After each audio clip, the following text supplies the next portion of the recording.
Bismillah wa salatu salam ala Rasulullah. Just to continue again, remember, we are riding or we are getting on board of this ship of EIECC to make sure we present Islam to the whole world.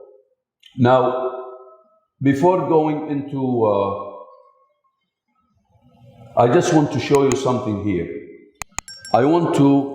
You see, the whole world is full of many problems. And these problems, as you can see, are challenges for the humanity. We have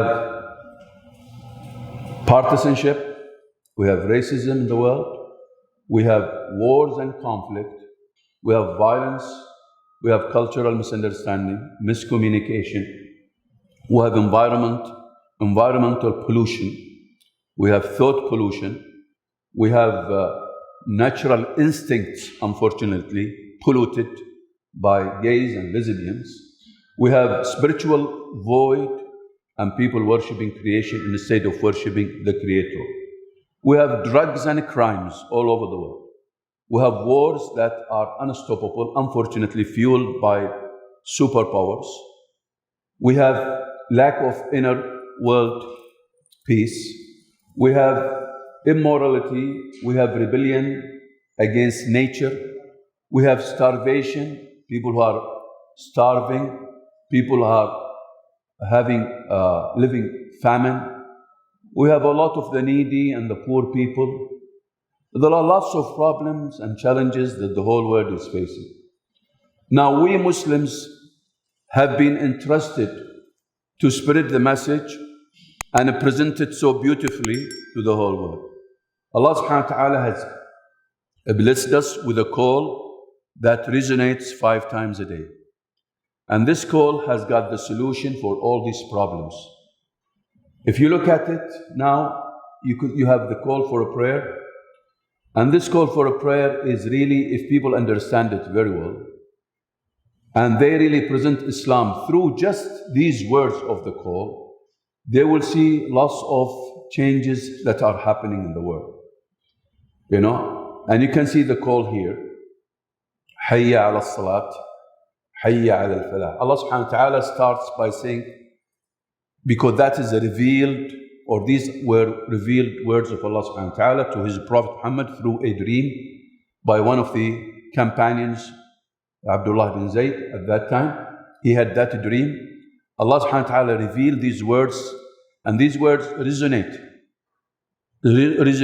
or has been resonating for all humanity for the past 1,400 years. In these words are the real communication. In these words are the real cross-cultural communication. In these words are the solutions and the panacea and the remedy for all the people. It has an over-encompassing solution. Basically, if people will be presented with Islam, the message of Islam, through these words only, the people will be saved. When you say Allah is a greater, and you understand the meaning of Allah is a greater, you will know for sure that the solution will come only from the Creator. And because of the people, and they have rebelled against the Creator through worshipping creation, the same those whom they have worshipped and enslaved themselves to are the cause of their miseries. They have started worshipping their desires. And of course, when I say their desires, that means if I want to kill, I have to kill. This is a desire. Somebody, alas, they can do it because they don't worship the Creator who has forbidden killing, or who has forbidden violence, or who has forbidden wars. They have lost every touch with peace. They use peace as a trick to trick people so that people will come back to them and worship creation instead of the Creator. So, in these words are the best communication. And if these words are not communicated right, with the right meaning that has been intended by our Creator to the people, we will always have a problem in this world. Understanding these words are very important, because in these words lies the true success. In these words lies the eternal success. The closer you become to these words, the more successful you will become. When you say Allah is greater, you really need to understand it very well. Allah subhanahu wa ta'ala, out of His mercy and wisdom, has reminded us, and He is reminding us for till time to come, that He is greater, and He is greater. And we always have to purify our intention that we don't worship except the Creator.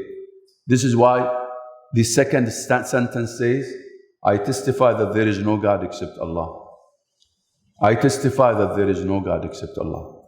So, purity of work, purity of intention, purity of the deeds that you are supposed to be dedicating, you should be dedicating these words to Allah subhanahu wa ta'ala, the Creator of all, the one who has created all. If you get a person like this hacker coming from a Hindu background, they are worshipping what? 770 something gods. Imagine, animals, monkeys, private parts, everything you think of, they worship. You know, and look what he's doing now. What he's trying to do is basically he wants to ban something that might save him and his country from the mess that they go through. Well, instead of worshipping a cow, or worshipping an animal, or worshipping a monkey, or worshipping a private part, or worshipping, stones, statues. Allah subhanahu wa ta'ala is telling, come to the Creator and worship the Creator who has created you. And strange enough, those unfortunate, they are rebelling as against themselves, and they are the enemies of themselves before they are the enemies of the Islam and the Muslims. They think they are the enemies of Islam. They think they can cause injuries and harm to Islam. But strange enough, they are harming themselves, and they are the devils for their own themselves, for their own selves. So it's very important to understand when you attend workshop like that, our task at the end of the day, it boils down to this eternal call. Because in this eternal call, Allah is telling us to come to prayer hurriedly. And He said, Hayya ala salah, Hayya ala salah, which means come and become alive. Because if you don't remember Allah, you are not alive, you are dead. Because we know in the prophetic tradition, Prophet Muhammad said that those who remember Allah and those who do not remember Allah, the similitude of those who remember Allah and the similitude with those who do not remember Allah is like somebody who is alive, the person who is alive, and somebody who is dead. So without remembering Allah and without supplicating, you are dead. Come to success, and not any success. Speaks about falah, which is eternal success, where you have success in this life and success in the hereafter. And then it says to them, this is the message for you. This is the message we are telling you. 5 times a day, whether you come to Allah or you don't come to Allah, Allah will always be greater. And there is no God except Allah. This is why the adhan ends by saying, what? There is no God. Allahu Akbar, Allahu Akbar. There is no God except Allah. So Allah will always be greater. Allah will always be greater. And now this is a very important message to share with as many people as possible in the world.